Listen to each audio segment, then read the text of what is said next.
Êxodo capítulo 14. O Senhor disse a Moisés: diga ao povo que volte a acampar perto de Pi-Hairote, entre Migdol e o mar. Acampem à beira-mar, de frente para Baal-Zefon. Então o faraó pensará: veja só, os israelitas estão andando sem rumo. Eles estão presos entre o deserto e o mar. Então endurecerei o coração do faraó, e ele perseguirá o meu povo. Todavia, eu serei glorificado com o que eu vou fazer com o faraó e com todo o seu exército. Aí os egípcios vão saber que eu sou o Senhor. Os israelitas fizeram o que o Senhor mandou. Quando contaram ao rei do Egito que os israelitas estavam fugindo, ele e seus oficiais mudaram de ideia e disseram: o que foi que fizemos? Como fomos deixar que Israel parasse de nos servir? Faraó mandou preparar logo a sua carruagem e levou consigo o seu exército. Levou também 600 carros escolhidos e todos os carros do Egito. Cada um era chefiado por um oficial de comando do exército egípcio. O Senhor endureceu o coração de Faraó, rei do Egito, e este perseguiu o povo de Israel, que marchava de maneira vitoriosa.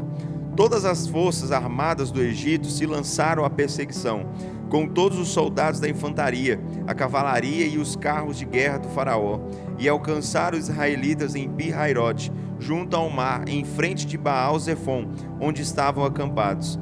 De repente, os israelitas olharam e viram o faraó chegando com todo aquele exército egípcio. Ficaram apavorados e clamaram ao Senhor. Começaram a queixar-se e disseram a Moisés: para morrer dessa forma no deserto, seria melhor ter ficado no Egito. Ou você acha que lá não existem túmulos para nós? Por que você fez isso conosco, fazendo-nos sair do Egito? Lembra do que dizíamos lá no Egito? Pois dizíamos: deixe-nos em paz, trabalharemos para os egípcios. Melhor viver como escravos dos egípcios do que morrer neste deserto. Moisés respondeu ao povo: não fiquem com medo, tenham calma e vejam o que o Senhor vai fazer para nos libertar. Vai ser hoje, porque os egípcios que vocês estão vendo não os verão nunca mais. O próprio Senhor vai lutar por vocês, portanto parem de reclamar. O Senhor disse a Moisés: por que você está clamando a mim? Mande o povo de Israel marchar. Quanto a você, estenda a vara sobre o mar, e as águas se dividirão, e abrirão caminho para que os israelitas passem pelo mar pisando em terra seca. Eu, porém, endurecerei o coração dos egípcios, para que queiram atravessar também.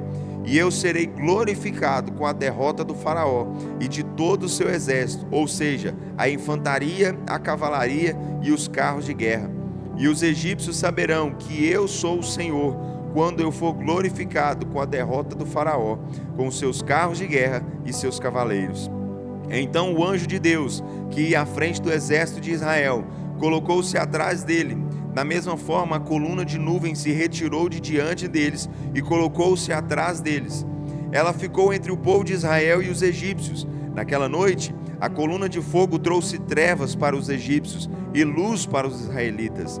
Assim, os egípcios não puderam aproximar-se dos israelitas a noite inteira.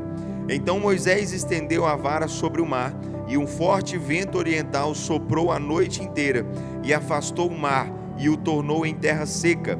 As águas se dividiram e os israelitas entraram pelo meio do mar em terra seca, tendo uma parede de água à sua direita e outra à sua esquerda.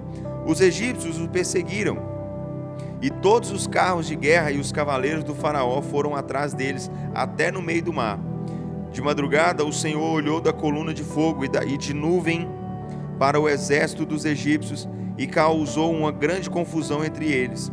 Fez com que as rodas dos carros emperrassem, de forma que tinham grande dificuldade em avançar. Então disseram os egípcios: fujamos daqui, porque o Senhor está lutando a favor deles e contra nós. Quando Israel já estava do outro lado, o Senhor disse a Moisés: estenda a mão sobre o mar, para que as águas cubram os egípcios e os carros de guerra e seus cavaleiros. Então Moisés estendeu a mão sobre o mar, e ao amanhecer o mar voltou à posição normal. Quando os egípcios tentaram fugir, foram ao encontro das águas, e o Senhor os afogou no meio do mar. As águas voltaram e cobriram os carros de guerra e os seus cavaleiros e todo o exército do faraó, que havia perseguido Israel pelo fundo do mar, e ninguém sobreviveu. Com os israelitas foi diferente. Eles atravessaram o mar em terra seca, por entre as duas paredes de águas. Assim o Senhor salvou Israel dos egípcios naquele dia, e os israelitas viram os egípcios mortos na praia. Israel viu o grande poder que o Senhor exercera contra os egípcios. O povo temeu o Senhor e passou a confiar nele e em seu servo Moisés. Êxodo 15.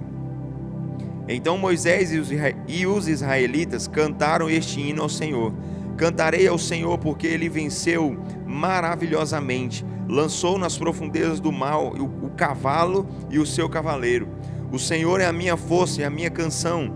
Ele é a minha salvação. Ele é o meu Deus, por isso cantarei louvores a ele. Ele é Deus do meu pai, por isso eu o exaltarei. O Senhor é guerreiro, o seu nome é Senhor. Lançou no fundo do mar os carros de guerra do faraó e o seu exército. Os seus melhores oficiais morreram afogados no mar vermelho. Águas profundas os cobriram. Desceram direto para o fundo, como uma pedra. Senhor, a sua mão direita é majestosa em poder. Senhor, a sua mão direita despedaçou o inimigo. Na grandeza da sua majestade derrubou os que se levantaram contra o Senhor. Enviou o seu furor, que consumiu os seus inimigos como fogo consome a palha. Com um sopro nas suas narinas, as águas se amontoaram. As águas turbulentas ficaram firmes como duas paredes, e as águas profundas se solidificaram no coração do mar. O inimigo dizia: vou perseguir e alcançá-los, e repartirei os bens que consegui tomar. Com a espada os destruirei, mas o Senhor enviou o seu sopro, e o mar os encobriu. Afundaram como chumbo nas águas profundas. Quem entre os deuses é semelhante ao Senhor?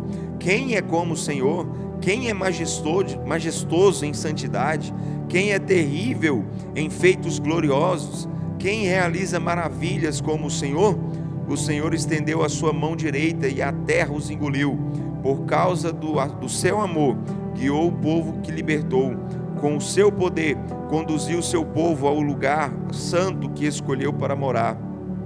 Os povos souberam o que aconteceu e tremeram. A angústia apoderou-se do povo da Filistia. Os comandantes de Edom estão aflitos. Os poderosos de Moabe tremem. O povo de Canaã esmorece. Então, dominados de terror e medo pela força do seu braço, e estão paralisados como pedras, até que passe o seu povo. Ó Senhor, até que passe o povo que o Senhor comprou. O Senhor fará com que o seu povo entre e seja plantado no monte do seu santo nome. Sim, o seu povo morará no lugar que o Senhor preparou, no seu lar, no santuário que o Senhor mesmo construiu. O Senhor reinará para todo sempre. Quando os cavalos, os cavaleiros e os carros de guerra do faraó entraram no mar, o Senhor lançou sobre eles as paredes de água, mas os israelitas atravessaram o mar pisando em terra seca. Então Miriam, a profetisa, irmã de Arão, tomou um tamborim e começou a dançar, acompanhada pelas mulheres. Foi esta a canção de Miriam: cantem ao Senhor, porque ele triunfou maravilhosamente, precipitou no mar o cavalo e o seu cavaleiro. Depois Moisés conduziu os israelitas desde o mar vermelho até o deserto de Sur. Ali andaram 3 dias sem achar água. Finalmente chegaram a Mara e acharam água, mas não puderam bebê-la porque era amarga. Por isso aquele lugar chamou-se Mara. Então o povo começou a murmurar contra Moisés, dizendo: o que beberemos? Moisés clamou ao Senhor, e este lhe mostrou um arbusto, e Moisés o lançou na água, e a água se tornou boa. Em Mara o Senhor lhes deu leis e uma ordem, e os colocou à prova, dizendo: se vocês derem atenção à voz do Senhor, o seu Deus, se fizerem o que for correto aos seus olhos, e guardarem os seus mandamentos, e obedecerem os seus estatutos, não deixarei que vocês sofram nenhuma das doenças que trouxe sobre os egípcios. Eu sou o Senhor que os cura.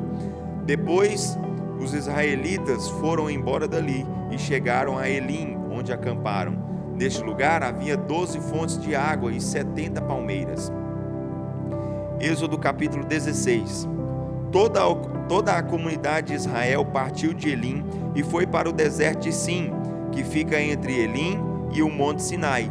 Chegaram lá no 15º dia do mês, depois da saída do Egito. Ali no deserto, toda a comunidade de Israel reclamou a Moisés e Arão. Os israelitas disseram: seria melhor que o Senhor tivesse nos matado no Egito. Pelo menos tínhamos panelas de carne e pão à vontade, mas vocês nos trouxeram a este deserto para matar de fome toda a multidão. Nessa situação, disse o Senhor a Moisés: vou fazer chover pão do céu, e o povo deverá sair todas as manhãs para recolher pão suficiente para cada dia. Vou provar o meu povo. Quero ver se segue ou não as minhas ordens. No 6º dia da semana, porém, deverão colher uma porção dobrada. Moisés e Arão convocaram a comunidade de Israel. Disseram a todos os israelitas: ao entardecer vocês vão saber que foi o Senhor que tirou vocês do Egito, e amanhã cedo vocês verão outra demonstração da glória do Senhor, porque Ele ouviu a queixa de vocês. Suas queixas não são contra nós, pois quem somos nós para que vocês reclamem a nós? Disse ainda Moisés: o Senhor dará carne a vocês para comerem ao entardecer e pão à vontade pela manhã, porque Ele ouviu as suas queixas contra Ele. Pois quem somos nós? Vocês não estão murmurando contra nós, e sim contra o Senhor. Moisés disse a Arão: diga a toda a comunidade de Israel para que se apresente diante do Senhor, pois o Senhor ouviu as suas queixas feitas contra ele. Arão chamou o povo. Enquanto isso, toda a comunidade de Israel olhou para o deserto e viu aparecer da coluna de nuvem a glória do Senhor. E o Senhor disse a Moisés: ouvi as queixas dos israelitas. Diga a eles: ao entardecer vocês vão comer carne, de manhã se fartarão de pão. Assim saberão que eu sou o Senhor, o seu Deus. De fato, ao entardecer apareceram muitas codornizes e cobriram o lugar onde estavam acampados. E pela manhã o deserto ao redor do acampamento estava coberto de orvalho. Quando o orvalho evaporou, flocos finos, semelhantes a escamas ou geadas, estavam sobre a superfície do deserto. Quando os israelitas viram aquilo, começaram a perguntar uns aos outros: que é isso? Pois não tinham ideia do que se tratava. Disse Moisés: isto é maná que o Senhor está dando para vocês comerem. Assim ordenou o Senhor: cada chefe de família deve recolher todo dia a quantidade suficiente para a sua família, uma tigela por pessoa. Os israelitas fizeram como lhes foi dito. Alguns recolhiam mais, outros menos. Porém, quando mediam com a tigela, não sobrava nem faltava para ninguém. Cada um recolheu quanto podia comer. Moisés preveniu todos, dizendo: não deixem alguma sobra para o dia seguinte. Todavia, alguns deles não deram ouvidos a Moisés e guardaram um pouco de maná para o dia seguinte. Mas esse criou bichos e começou a cheirar mal. Por isso Moisés ficou irado com eles. Assim se acostumaram a recolher diariamente o maná, em quantidade suficiente para cada dia. Eles tinham de fazer isso cedo, porque quando o sol subia, derretia o maná. No 6º dia da semana, recolheram pão em dobro, 2 tigelas para cada um. E os líderes da comunidade foram contar isso a Moisés, que lhes explicou: mas foi isso que o Senhor mandou. Amanhã será dia de descanso, o santo sábado do Senhor. Assim preparem a cem e cozinhem o que quiserem: bolo de maná assado no forno ou maná cozido na água. O que sobrar podem guardar para a manhã seguinte. E eles guardaram até a manhã seguinte, como Moisés tinha mandado, e não criou bichos nem chorou mal. Moisés disse: podem comer o pão do céu recolhido ontem, pois hoje é sábado, o dia de descanso separado para o Senhor. Hoje vocês vão encontrar maná no terreno do acampamento. Durante 6 dias vocês podem recolhê-lo, mas no 7º não. O 7º dia é o sábado, dia de descanso. Apesar disso, alguns teimaram em recolher maná no 7º dia, mas não encontraram nada. Então o Senhor disse a Moisés: até quando vocês se recusarão a obedecer aos meus mandamentos e às minhas leis? Eu separei o 7º dia para descanso do meu povo. Por isso dou maná para 2 dias no 6º dia da semana. Então o povo aprendeu a descansar no 7º dia. Foi o povo de Israel que deu o pão ao pão do céu o nome de maná.